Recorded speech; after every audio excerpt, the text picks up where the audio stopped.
Arkansas basketball didn't have a poll ranking prior to Saturday, no number to put in front of it to add yet another top-ranked opponent to Alabama basketball's schedule. Instead it had something perhaps more dangerous: momentum. The Razorbacks entered the matchup against the Crimson Tide having won 9 consecutive games. Arkansas rolled through SEC opponent after SEC opponent, including Auburn, the #1 team in the AP Top 25 poll. Alabama didn't join the list. The Crimson Tide snapped Arkansas' hot streak on Saturday, hanging on late to defeat the Razorbacks 68-67 at Coleman Coliseum. Here are observations and takeaways from the matchup between Alabama, 16-9, 6-6 SEC, and Arkansas, 19-6, 8-4. More Alabama basketball. Will Alabama basketball's tough schedule help in NCAA Tournament?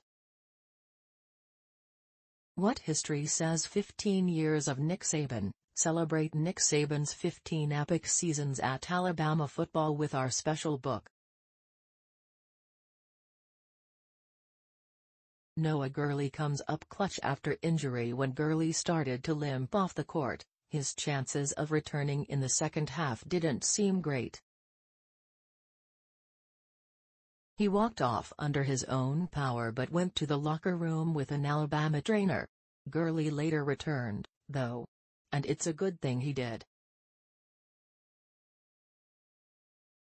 He stepped up when Alabama needed him most.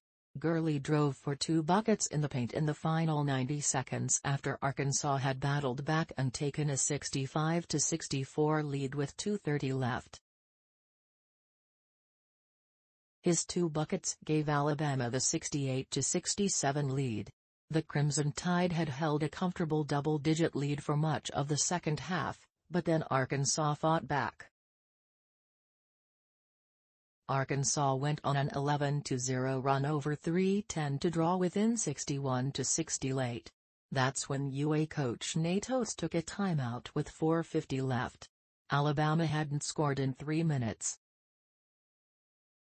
Gurley ensured that didn't matter in the end.